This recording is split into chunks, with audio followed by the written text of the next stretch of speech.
Domination adalah fungsi kontrol. Ketika keputusan Bretton Woods diketok palu, maka hal yang paling dicatat adalah disetujuinya dolar sebagai world currency, mata uang dunia. Dan sejak saat itu, 95% transaksi dunia menggunakan dolar sebagai underlying transaction-nya. Saat ini, transaksi perdagangan internasional kira-kira 20%-an menggunakan euro, 4% menggunakan yen, 5% sisanya dibagi-bagi negara-negara termasuk 1,9% menggunakan yuan Tiongkok. Sisanya yang terbesar, 70%-an adalah dolar dalam transaksi internasional. Banyak pejabat yang tidak ngerti strategi bernegara dalam hubungan geostrategi internasional sering naif di mana transaksi katanya nggak usah pakai dolar tetapi menggunakan mata uang negara masing-masing. Sebentar, ini harus diterangkan supaya jangan salah paham. Dalam perdagangan internasional ada baiknya kita ingatkan pejabat ada yang namanya bilateral, hubungan dua negara, ada yang namanya multilateral, hubungan dengan banyak negara. Misalnya Indonesia impor mobil dari Cina, lalu kita ganti nama seakan mobil buatan Indonesia. Waktu kita impor, kita bayar pakai rupiah. Mau nggak Cina dibayar pakai rupiah? Ya nggak mau, mending dibayar pakai yuan. Lalu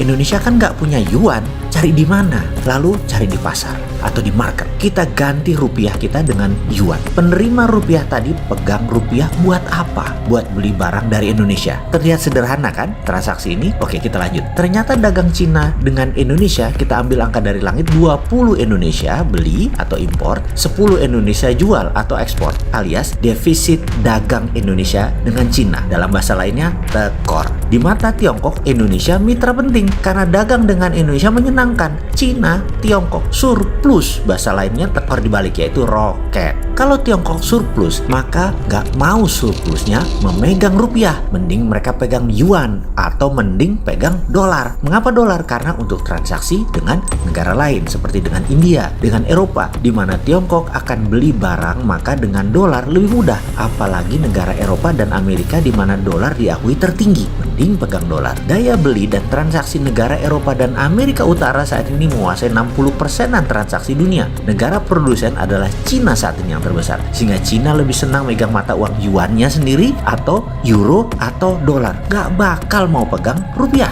Kembali ke dolar. Untuk membuat dolar ini ditaati, maka harus dibuat doktrin. Sama seperti agama. Doktrin itu penting untuk menjaga agama. Diciptakanlah ilmu ekonomi berbasis dolar. Dan saat ini usianya kira-kira ilmu tersebut 70 tahunan. Sudah 3-4 generasi keilmuan. Misalnya, kita saat ini usianya 30 tahunan. Dosen kita usianya 55 tahunan. Dosen kita usianya mungkin sekarang ini 80 tahunan. Nah, dosen senior yang usianya di atas 80 tahunan itu adalah angkatan pertama yang didoktrin ilmu ekonomi Keynesian itu. Pejabat saat ini yang usianya 50 tahunan ke atas sebagai generasi kedua, mereka merupakan orang yang tidak akan berani melawan ilmu gurunya. Karena memang tradisi guru murid ya begitu. Kemudian, mereka yang usia 30 tahunan hingga yang lebih muda merupakan generasi ketiga yang mantap membenarkan ajaran agama Keynesian itu.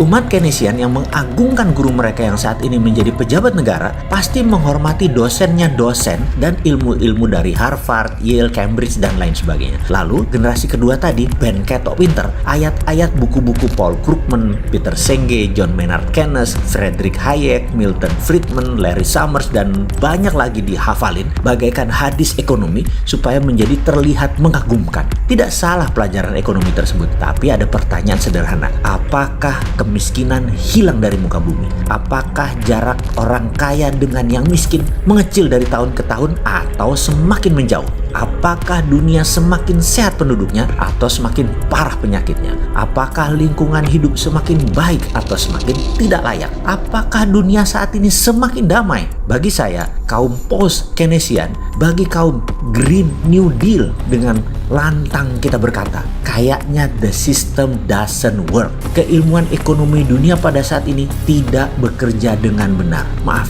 kami meragukan pembawa pesan ekonomi tersebut atau economic messengers-nya. Kita ragukan pesannya. Ini ilmu kaleng-kaleng kali ya. Kok buktinya dunia begini? Jadi ke depan bagaimana? Harus ada perubahan. Mengapa tidak pakai sesuatu yang baru dan bukan belum pernah dipakai? Hanya sepertinya di Indonesia pemakainya perlu keberanian. Apa itu? Gunakan tiara.